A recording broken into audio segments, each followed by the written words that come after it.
We are going to get started. Hello and welcome. My name is Kimberly Scott. I'm the Director of the Masters and Executive Programs in Learning and Organizational Change at Northwestern University. As you might have guessed, I am not Zooming at you from campus, but I would still like to begin by acknowledging and honoring the original people of the land upon which Northwestern University stands, the Potawatomi, Odawa, and Ojibwe tribes, and the Native people who remain on this land today. We acknowledge this in thanks to these Indigenous communities and as a point of reflection and healing as we work toward dismantling colonial practices. It's my honor to be here with you today and with my colleagues in the MSLOC and ELOC programs, along with all of you who responded so overwhelmingly to our invitation to spend this time discussing how change leaders are responding to the unprecedented demands and preparing for what we all hope will soon be post-COVID times. Today, we have the privilege of hearing from 4 experts who teach in our ELOC Change and Design courses. We have Brad Smith, who is co-founder of Inflection Point Leadership, Maggie Lewis, who's also Chief of Staff at Palantir.net, Ryan Smirik, MSLOC Assistant Director, and Jeff Merrill, MSLOC Associate Director. So welcome, panelists. So glad to have you all here today, and thank you. We are going to start with a quick lightning round of your thoughts about what you're seeing and hearing now from organizational leaders as they're reacting to changes in the current environment. And for this round, we'll go in order of introduction, starting with you, Brad. So what are you hearing and seeing right now? The biggest thing we're hearing, I guess, is that change is about the only thing happening, that the only thing that hasn't changed within an organization, hopefully, are their core values. And so there's a lot of discussion, how are they using and how have they been using these core values to make their decisions, make their org design decisions? Does their current org design enable or inhibit kind of swiftly flexing all of the different decisions they've had to make? And what are they learning about themselves from this time that they want to take forward? I think we're actually seeing a lot of organizations who are much more resilient than they thought they were, but they're discerning, how do we actually embed that into our ongoing decision-making processes, the ways we communicate, the way we work together. And that's kind of the main concern now, that they don't lose that going forward. Right, thank you. Maggie, what are you seeing? We're seeing a couple of things. One is we're a professional services firm, so we're seeing our clients going fully remote, where we have been a fully remote company for years, even though I'm sitting in what we call the outpost, fake background. We're closing that office, but we're seeing how do we engage with our clients and help them through this process of using virtual tools and things like that. So really fun foundational things with them. And then we're also starting to see how we need to adapt to people maybe having to leave the workforce or reduce their time in the workforce is something that's starting to impact us and our clients. And how do we adapt to that? And what kind of policies do we need to put in place in order to allow that to happen? Thank you. Ryan, let's go to you next. Sure. Well, I'm speaking personally, there's a lot of hope. Vaccines are starting to come out and schools are reopening. So hopefully, that's my hope. But obviously this has hit wide different groups very differently. And some people are really struggling, other people are working to thrive and come out of this. So there's a wide disparity in terms of that. So which is one of the things I'll talk more about. But so that, understanding all those different impacts on so many different people, but at the same time, speaking personally for other people, a burgeoning hope and springtime is coming. So. Got to stay optimistic. Yeah. Jeff, how about you? Yeah, +1 to everything all of my colleagues have said here. I think 2 things that I'm hearing and seeing. One is in the professional world that I work in, it's a lot about using technologies to share and learn. And obviously the entire remote work move has opened up some people's eyes about not only the value of that, but how that operates. So there's some interesting things going on there that I hear an awful lot about. But the other thing that to me strikes as interesting is I'm getting this underlying thing that everybody wants to say, I can't wait to get back to kind of what we used to be, but no one is expecting it to be the same as it ever was, but they don't know what it's going to be like. So there's kind of like, we want to get back, but we're not sure what we're getting back to. It's not going to be the normal thing that we had, previous to the pandemic starting. And a lot of people, I think, aren't looking to go back to the way it used to be, right? I think there's a lot of hope that perhaps this is an opportunity for us to make some changes in the way we operate, the way we collaborate, the way we create organizations. So I think there's a lot of anticipation and for a lot of different things, and a great opportunity for us in this space as change leaders to help organization leaders figure out what might be the best path forward and hopefully capitalize on some of these opportunities.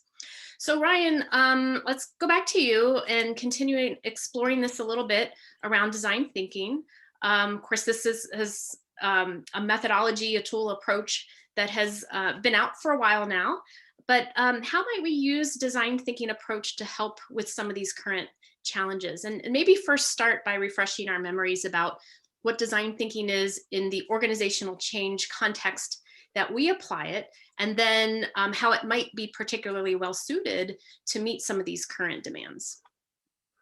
Sure. Yeah. I mean, from all of you that are participants here, some of you may be real familiar with that term. It means a lot to you. Others, it's a word that you're not as familiar with. But design thinking at the very basic that we teach here in MSLOC and ELOC, at the most basic, it's got three large phases. It just involves some kind of discovery or kind of exploratory learning, kind of getting out there and understanding what's going on. We tend to have I study a lot of the biases and heuristics of literature, and we tend to have a narrow frame. We're trying to think that everybody else is experiencing things the same as I am, and that exploratory and discovering phase can help you get out there and kind of see what's going on.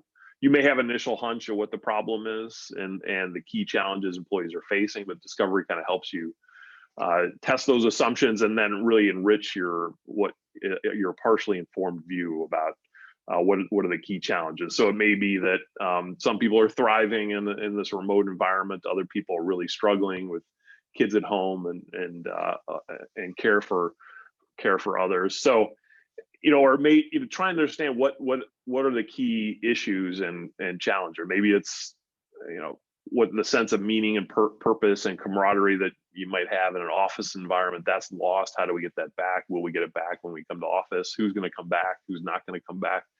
So that's all the discovery phase is trying to get at. And usually we talk about a process of interviewing or data collection and trying to get those qualitative insights of what's going on. Discovery, nothing's done in a vacuum. There's opportunity cost and time spent to do that. And some of the clients we're working with teams working with Facebook now and their leadership development process, and Leo Burnett and helping them in their DIJ initiatives and former projects. It takes time to do that discovery. There's opportunity costs. You're doing that and not something else. But if you're feeling kind of stuck and you don't know where to go next, or you want to take a new innovative route, that's why this discovery of exploratory learning can help you get unstuck and see the challenges. And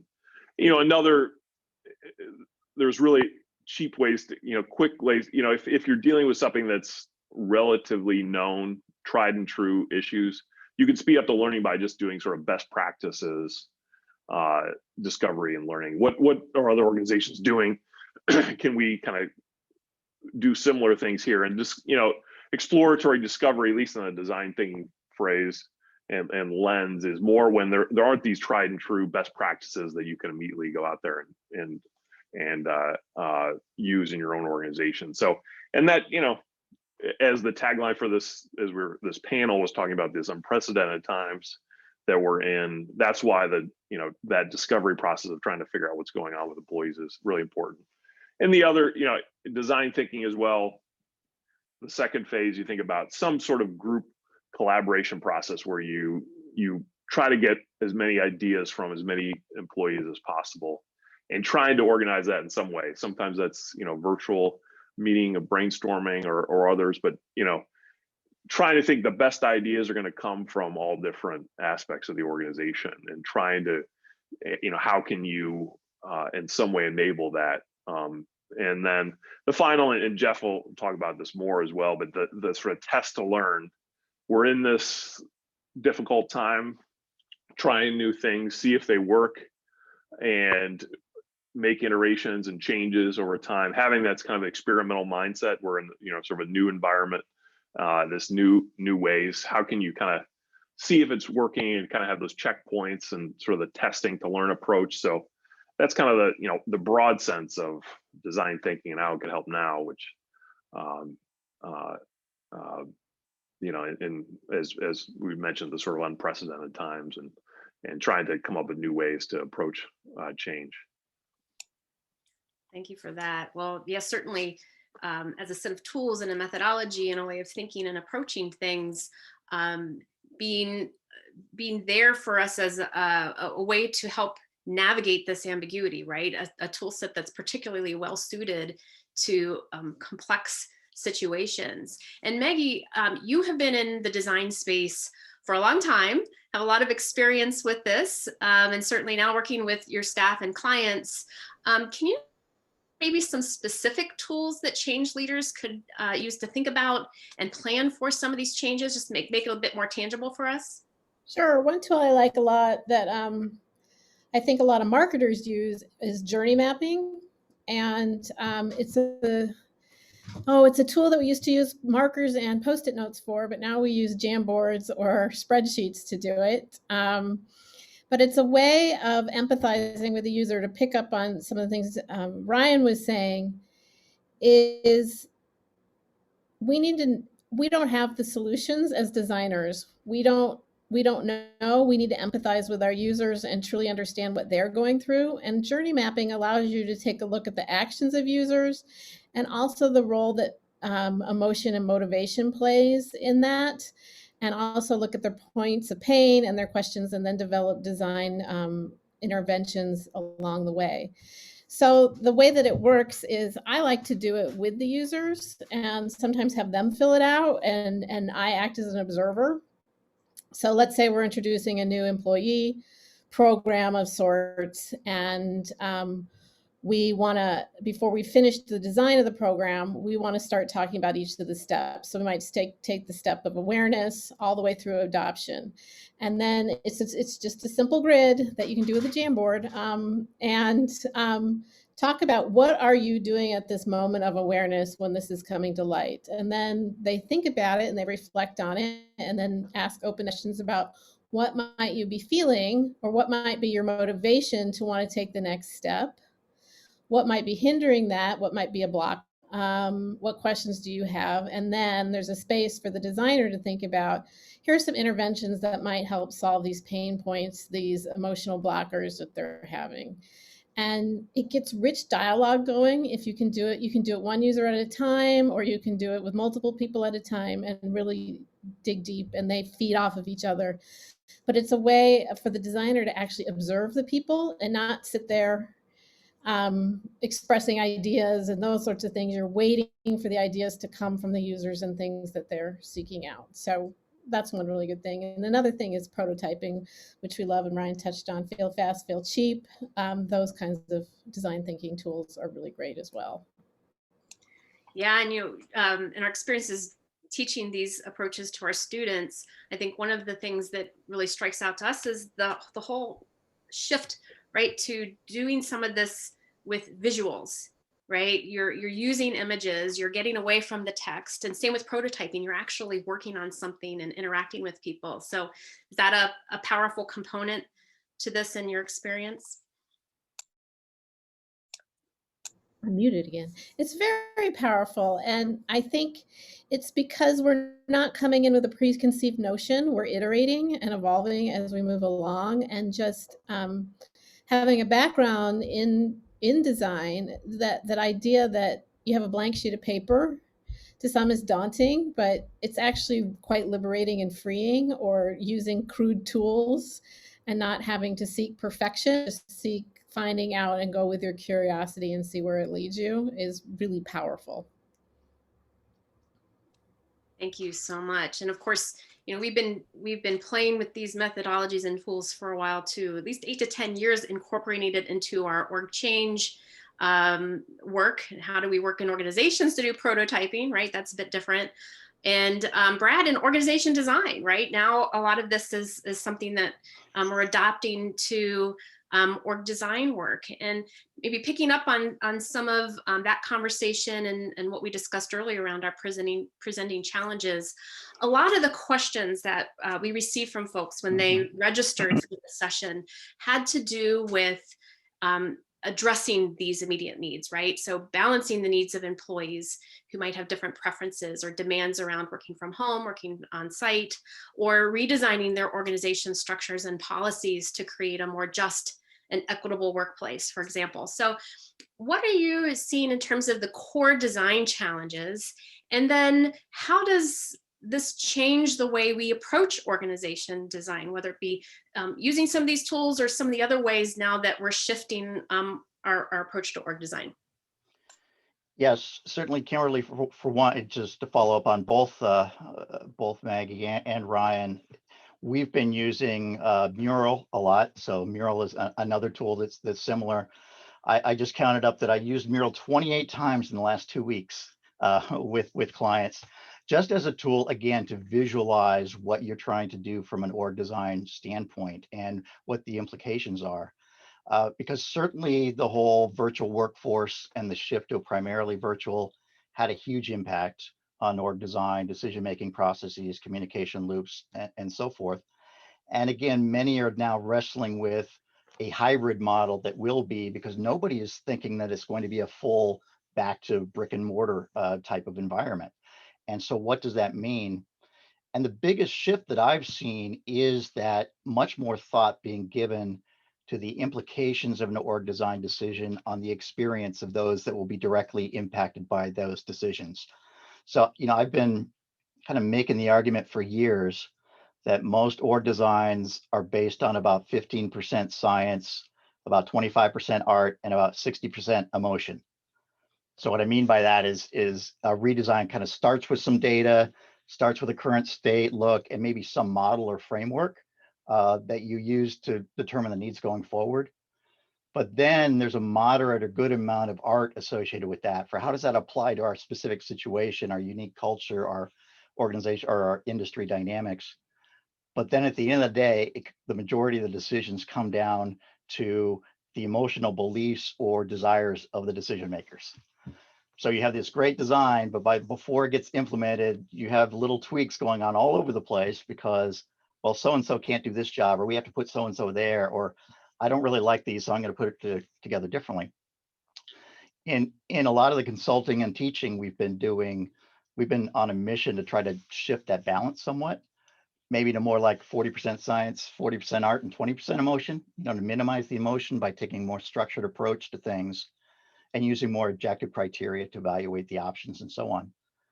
But now recently I've seen a shift that's more like 30, 40, 30, if you can make sense of that, and that the emotions come up again, but it's now not the motion of the whims of the top leaders.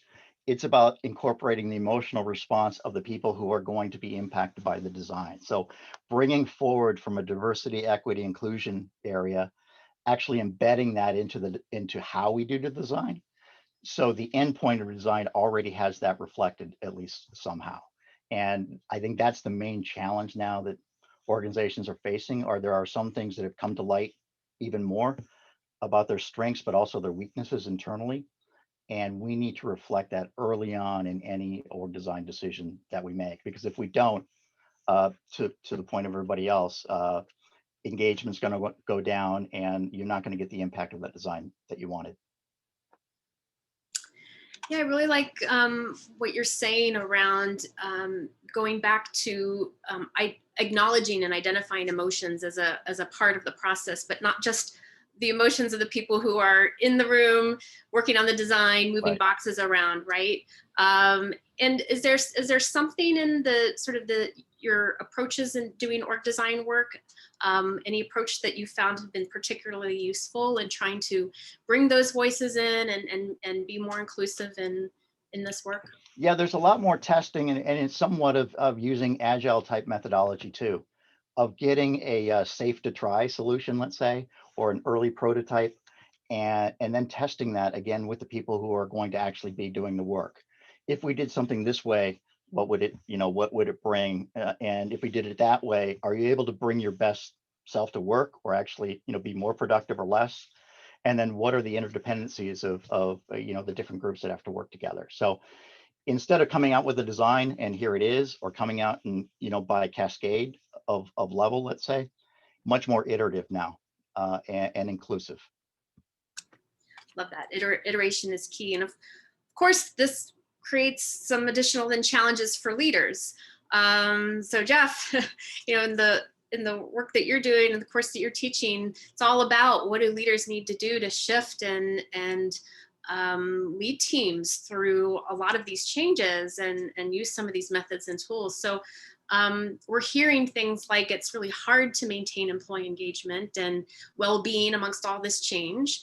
And we're also hearing leaders saying, well, we need to think about how we're going to lead differently moving forward and what's our future mission going to be and look like. So, rather than reverting back into maybe some old practices of leadership and management, how do leaders need to shift their thinking and their behaviors to really adapt in these environments?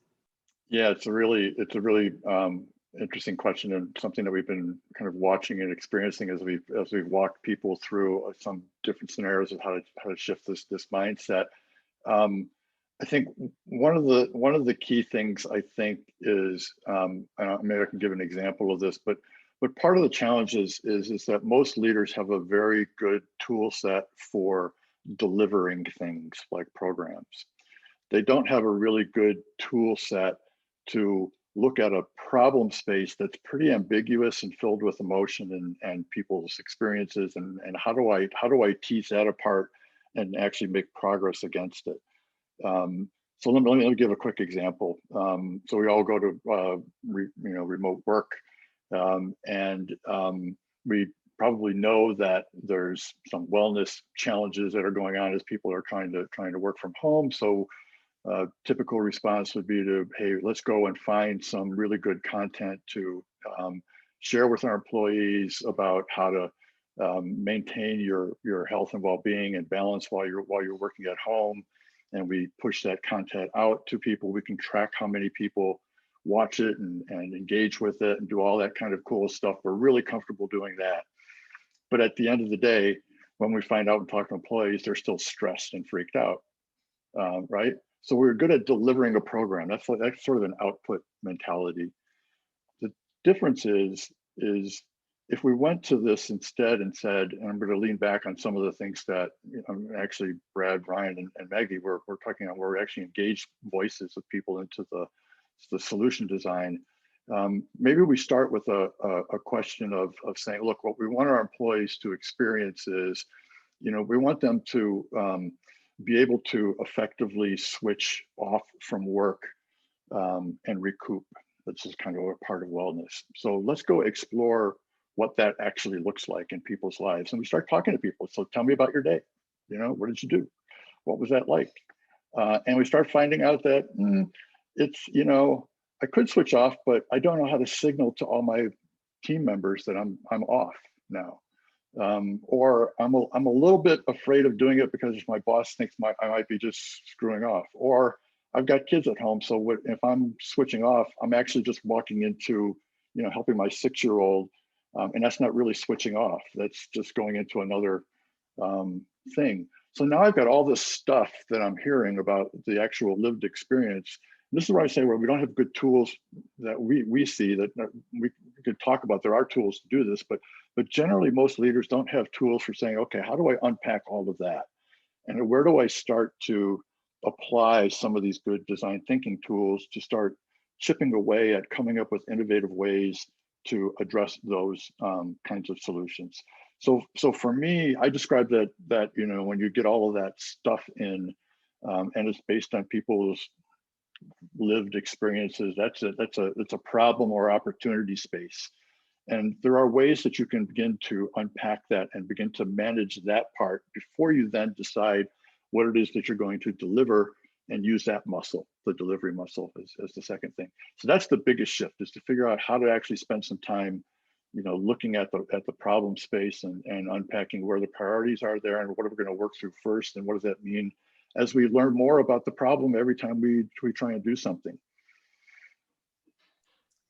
Great. And can you talk a little bit more too about how we incorporate keeping equity at the forefront of all of this, right? Trying to make sure that we're addressing a lot of the needs and concerns that are coming out now. It's not just all about, you know, the mixing of remote and on-site, but there are a lot of other things that are top of mind for leaders as well. Yeah, I think, I'm sorry, I'm going to jump in here and answer that one. I know others have some things to say here. I think a piece of this is, it's about having the attitude of I'm designing with, not designing for. When we're thinking, and again, think about practices or programs. So the general mindset that most people who think about creating some kind of solution is I'm designing a solution for somebody, as opposed to making that full bore shift to say, I need to design with them. There's a book that a lot of us have been tapping into called Design Justice, which really pushes this idea in a really interesting way. But that's sort of one of the fundamental parts of it, is that you need to figure out how to bring those voices in, those experiences in, and actually engage them in the creation process of the solution. Not just asking, did we solve the problem for you after we, you know, designed our own version of how we think you should operate. I think that's key. And then paying attention to who those people are that you're bringing in, and recognizing that you need to engage all of those different communities that have been marginalized for forever. There. So I think that idea of designing with is to me is central to the whole thing.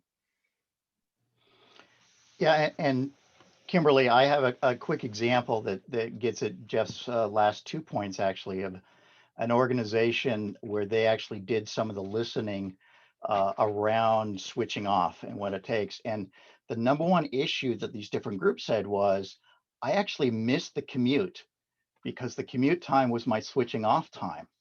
And so what they did was they tried to design in people's schedules, again, not mandatory, but saying you need commute time built in there. So at the end of the day, and maybe that's the time you go take a walk, or maybe you just get in your car, because it should actually be switch off time, that you need to get out of your office, which is your house, for at least some amount of time, and then come back, even if it's driving around the block or whatever it is. But again, they took the input from the different groups and saying, I missed the commute. How can we build that into a routine now, and an expectation that there's some point where you do switch off. Thank you for that example. Yeah, that's great. And you know, identifying those moments, right, that maybe we didn't give thought to before, and now suddenly it's like, oh, that was an important part, right, of my day, or part of my productivity, or how I transitioned. So great thing to capture there. So we are taking questions from the audience. So if you have any questions that you'd like to ask the panelists, please go ahead and submit those. We do have one that's come up already, and I'd like maybe to start with Maggie on this particular one. A little bit about, given the challenges that we're talking about, right? How precise do we need the design to be, right? Versus how much refinement needs to take place during the test and learn. You know, I think when we're teaching design, these design approaches for the first time, I think students are first a little surprised that we spend so much time in discovery. That's a big part of the process, right? And then, you know, they know that cognitively, but then they immediately want to jump into solutions and get to that, you know, the specific concrete results. So Maggie, how do you balance that, or how much precision do you think we need to be striving here in the design process? I think you need to be striving for a good question and start small with a question, and test that question through making a thing. Lots of times in one of the courses I teach, people come up with, let's say, a computer interface. Well, let's not test the entire web-based application. Let's just test a question around it, and you can do that through a sketch on a piece of paper, a Word document, a PowerPoint, putting blocks on a piece of paper, and then testing it, asking people open-ended questions what they do. One thing I'd like to add is where I work, we've become a fully agile organization. So our management is even agile, and we call everything an experiment now. And I should talk to my colleagues about this because I think we're getting to experiment fatigue.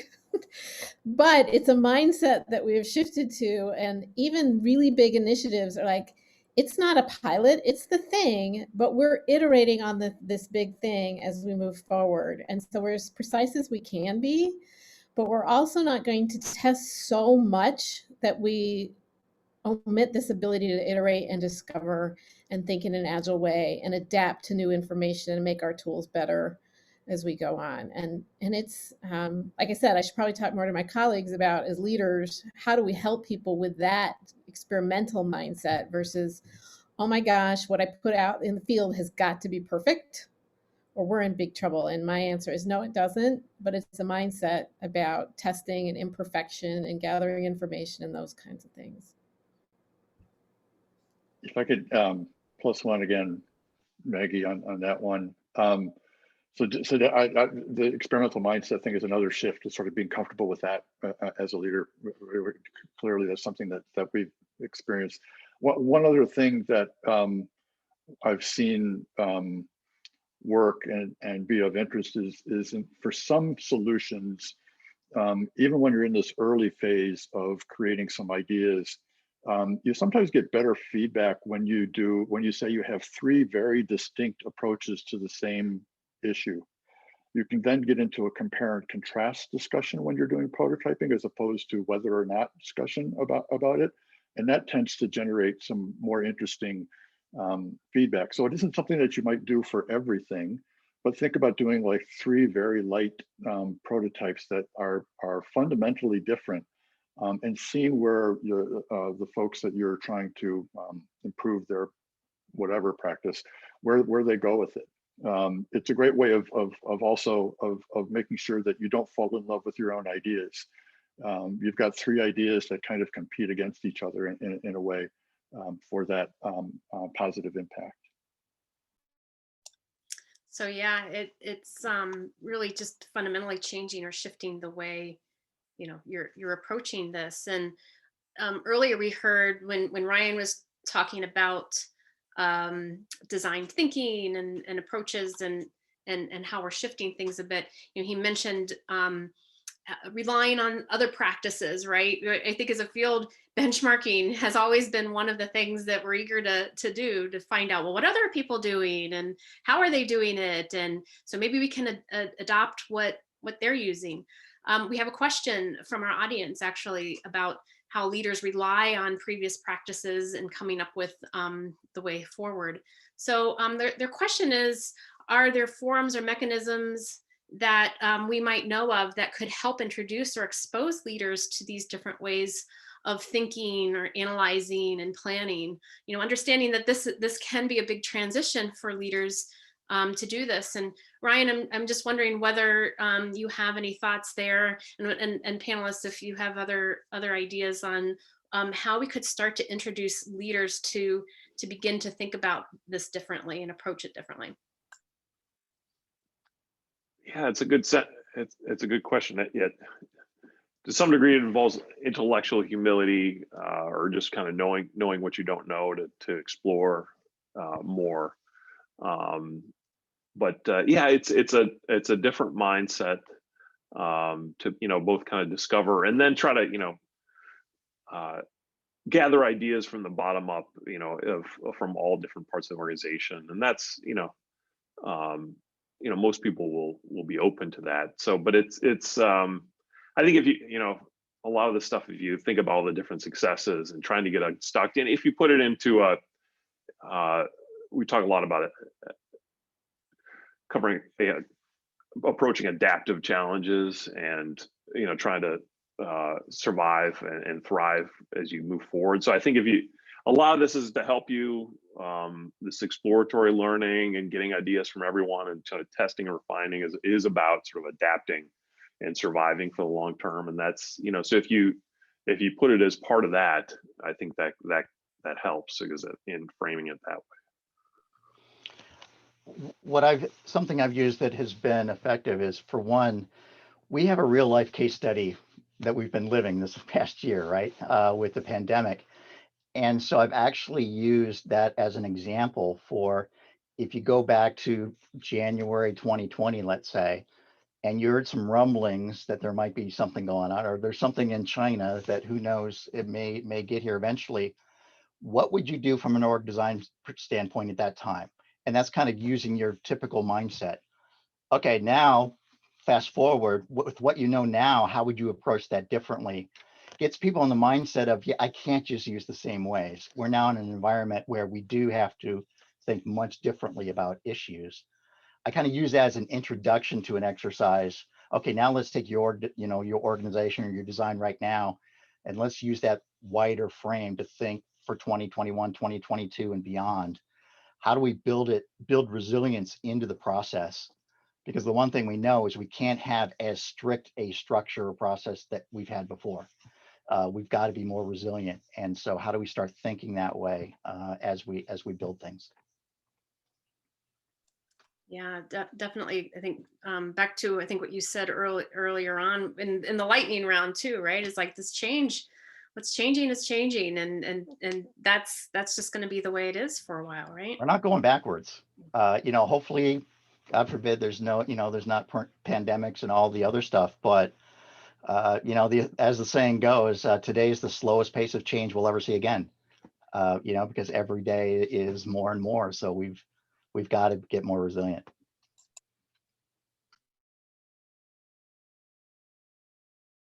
I think you're on mute there, Kimberly.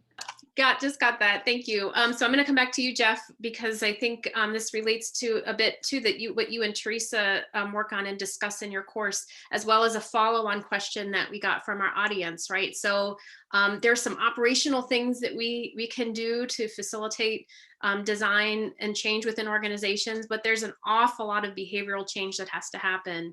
And so, how do we really make that transition? How do we support or help leaders? What are some things that we can do to bring about some of these behavioral changes, either in the way they're leading, how they're approaching their leadership, or maybe with regard to emotional intelligence? And Ryan, you might have some things to chime in here too, because I know you cover this a bit in your courses. Yeah, I think there's I'm going to go back to the Ryan's point about this sort of intellectual humility piece. I think the people who we see being able to make this shift, who are leaders, have that curiosity and recognize that they should start looking at some new ways of doing things, because some of the ways that they've been doing things aren't working as well, and things have changed, and they need to. And then there's this external pressure to sort of bring in extra voices. So I think those things hopefully begin to put leaders in a mindset where they begin to recognize that they need to make that shift. And then it becomes a matter of what tools then are available to help them make that shift. And there are tools that they can use to think about all sorts of different challenges, whether they're operational or whether they're more behavioral challenges, and apply some of these tools that we're talking about that come out of the design practice world to those challenges and figure out how to iterate your way to making improvements in those things. But I think the starting point really has to be, you're not going to force someone to think differently unless they've experienced something that gives them that sort of intrinsic motivation to start making that shift. Yeah, it's just something that, again, it is just a saying, but we found it powerful in some instances of it's either you leading disruption or disruption is going to lead you. And so then you get into, okay, what does it take to lead disruption?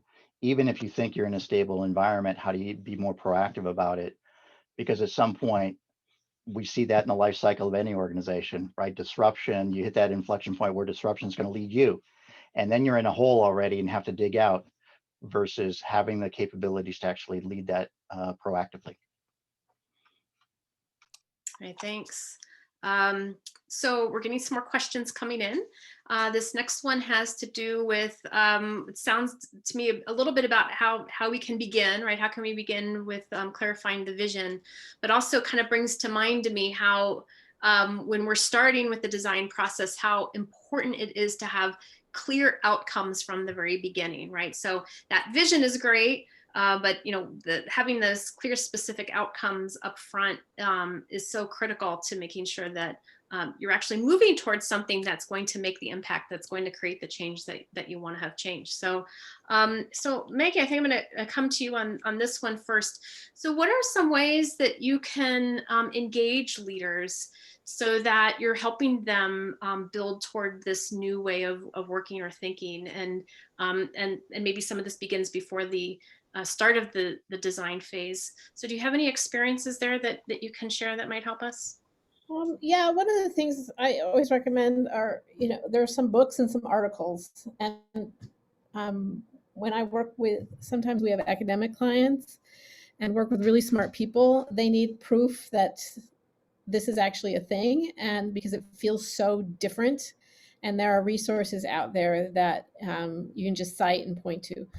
But what I've had the most success with is engaging them in the discovery process. Once you just commit them to get started, is that they have to go through the discovery process, and sometimes even get them to lead parts of it, like get them to teach them how to journey map and get them to engage in a journey map with their users and things like that. And then always the whiteboard is always a successful tool. And like I said, you can do it remotely now. It's not as fun. It's definitely not as fun. Haven't figured out how to make it work, but those kinds of things. But I engage them with what's happening and not let them, they get to be active participants. Don't let them be hands off is one thing that I find to be very successful. Definitely miss those in-person interactions, right? And we can have the Mr. Sniff markers and the Post-it notes and, all that fun stuff. The food. Right, the food, exactly. That's always the food. Got to start with the right menu. So another question's coming in here about organizations being ready for this design process. Some aren't quite so ready. So Brad, we'll go to you on this one, given sort of the fact that sometimes we really don't know how ready we are. Some people might be ready, others might not be so much. So how do you assess this with your clients prior to engaging with them in this process? Yeah, that is a great question, because we had, and it kind of dovetails with the last question about having not only a vision, but some design principles in mind of what you're going toward before you go to design. And some just don't have that or are not ready even for that stage. So I think we use some exploratory questions, and again, do it in a hopefully fun and engaging way, just to test, first of all, the alignment of a team. It could be an executive team or a smaller team. How aligned are they in where they are now and where their perception of where they are now and the perception of where they want to go? That gives some clue as to what difficulties you might face. And then it's really how clear can they get about reality, both current reality and what they want is their future reality. They don't need to know the whole journey of how to get there, because that's what you figure out with them. But if they can't articulate either one of those, it's again kind of that old saying, you know, if you don't know where you started from and don't necessarily know where you're going, any road will get you there. You know, that's not an appropriate thing for design. You've really got to nail down that first piece. And so there's a lot, and that's where design thinking comes in as well. And creating ideas and the mapping is really, let's just get clear on reality now. And if we could do that, we've got a pretty good chance of moving things forward, at least iteratively. That's great. Yeah, thank you. Lots of things to draw from there, and assessment, of course, being one of the things that we do a lot in our business, right? There's got to be effective assessment here too. Absolutely. Yeah, and we actually had our last course, our last ELOC design or design course last night with a group, and we talked a lot about that first phase of getting the client engaged or getting the leaders engaged in the process, not just from I want this to happen, so tell me what needs to happen, but they need to be the ones to live with it and own it and drive it. And so if you can't see that mindset shift early on, you know, to kind of Jeff's point as well, you know, things aren't going to work on the back end. And so you really have to gauge if that mind shift, if they're in the right mind shift to make you know, change happen. Great, thank you. All right, we have one more question. Let's see if we have time to fit in maybe a couple different answers to this one. Could you describe a design thinking or transformative success at a large organization? And I think oftentimes too, when we're teaching our students how to do this and they start getting into it, we often hear is like, well, that's not going to work at my company because we've been around for too long. You know, we're too steeped in history and the way we do things, right? And with a large organization, it's just really hard because, you know, we're not one of these small tech startups that, you know, are doing all these new things. So Ryan, do you have any examples that you've used with this to answer this particular question? Yeah, I mean, it is a challenge. One of the things is, you know, is to start small if you can, and you're not going to aim to transform all 20,000 employees and all new processes. But if you can start small in smaller operations and try to, you know, develop a proof of concept of a process, you know, then that slowly can, those stories and success stories can slowly work their way through organizations. But there's tons.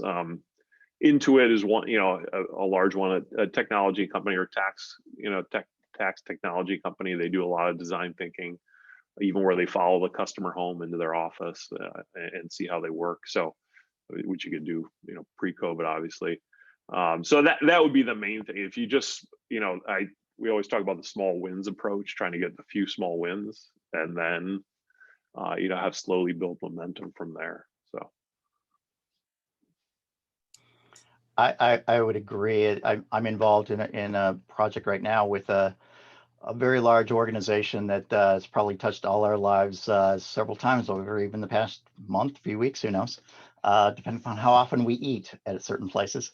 And so we started really in a global technology area, so still pretty big, but a piece of the organization to try to put more into their norms, their norm ways of working, as well as some of the changes in their design, particularly from a remote workforce standpoint, and using it as the pilot for then to reach out to other groups. So, you know, what worked, what did not. And while you're making a big difference in a big part of that organization, you're not trying to, as Ryan said, do it to 20,000 or 100,000 employees at one time. I can just add one very small thing to that, an experience that we've had is that I think if you're in an organization and this is appealing in some way, I think it's really important to have a team that becomes familiar with the tools and the practices of design thinking, as opposed to just one person trying to impose it on a team.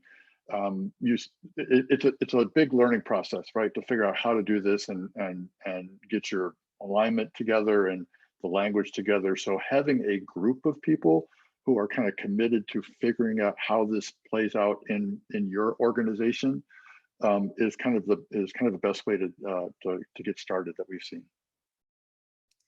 Really hard to do when you're out there solo trying to encourage others to come along with you. So get your this guiding coalition early and on board and approach this as a team. All great advice, all great examples. So last question here. It's an instructor's worst nightmare question. It's boiling it down to one title and citation that you think is the powerful article that we might consider in advocating this idea to a client. So we are more likely to get them to the initial design thinking phase, right? Like we have binders of articles that we like to cover, but panelists, do you have maybe some immediate quick suggestions for folks who might want to maybe use one simple piece to get others in their organization engaged? I'm going to credit Ryan with both of my ideas, and and apologize if I say her name incorrectly. Jean Letka, JeanNeLidTKA. She has a website and she's written some great academic articles, but she's also written some books that are easy to digest and share with others. So check her out. And I credit Ryan with an article he gave me that's really helpful called Perspective, Linking Design Thinking with Innovation Outcomes Through Cognitive Bias Reduction, which is always a palate cleanser when you're dealing with people that are skeptical about design thinking. Throw that at them. And then Ryan's book has a really great little crib sheet on design thinking and why it matters, and it helps with building a learning organization. And Ryan, you can say the title of your book because it just escaped me. I know where the book is. It's Organizational Learning and Performance. Thank you. You're too kind. You're too kind. Yeah.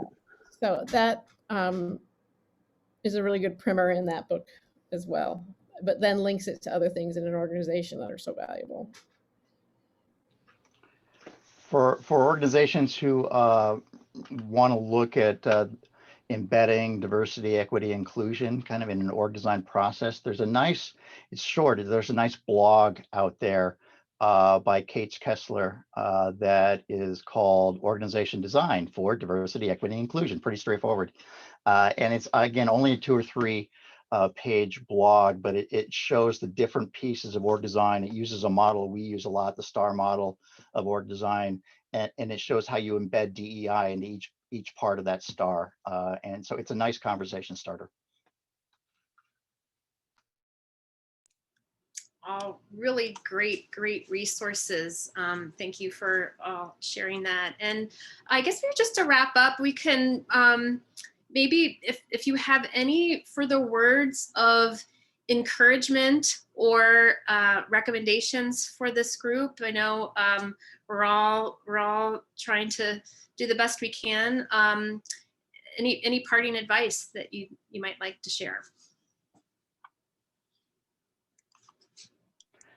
I would just, my final would be, this is really think of it as an opportunity to both learn from where you've been over this past year, what others have done, and how you've grown even as an organization, and how your leaders have grown. How do you embed that in what you do going forward? There's a real opportunity there that we don't want to miss. Even if we don't know exactly what the future is going to be, we already can be a step ahead because of everything we've learned. And part of that is kind of taking that step back and learning, kind of taking that learning viewpoint to think, or almost the academic viewpoint. One of the great things in our class is just the reflection of using people's real cases for where we've been and where we can go next time. And we can all do more of that as practitioners as well. I'm just going to add quickly what Brad said. And honestly, just that I think that's really key, that we've all been through so much, and if we really reflect on the fact that we've done this and some of the incredible things that we do, the what may seem like a daunting continuing 12, 18, 24 months that things are going to be, we've done an incredible amount already, and we need to take what we've learned and just sort of kind of keep that momentum going forward. I might say too, I mean, one of the leading change is always creating that, whatever you want to call it, burning platform or the case for change or that sense of urgency. And that probably, we're sort of already in sort of been in a crisis mode. So some degree that heavy lifting is already done. And so it can open a moment for opportunity where things can, you can create improvements without the sort of daunting desire to sort of overcome the status quo. The status quo is already really disrupted at this point. So you've got that going for you at least. I'll just say find a good community. It could be people to read a book with, or colleagues like the ones I have through Northwestern, where people are working and trying to be innovative and do right by organizations and each other, is really when the energy gets low. It's like, oh, right, I can call this person, or we could read this book together, or just do a quick Zoom chat about something. It's really helpful to have a good community around you. Plus one, all of those. And of course, speaking of community, if any of you out there are interested in joining our community and learning more about these topics and more, taking a bit deeper dive into organization change and design using these lenses that we've talked about today. We have some upcoming ELOC courses that might be interesting to you. The first one coming up very quickly, Designing Effective Organizations. Our application deadline is on February 15th, and that will get you deep into the methodologies and tools that will help you redesign an organization. The next one, Leading Change Through Design. The deadline for that course is upcoming on March 8th, and that will get you into design thinking and the tools and methodologies. How do you actually use them on an organization change a problem or opportunity space? And then finally, Co-Creating Change, the deadline for that, April 9th.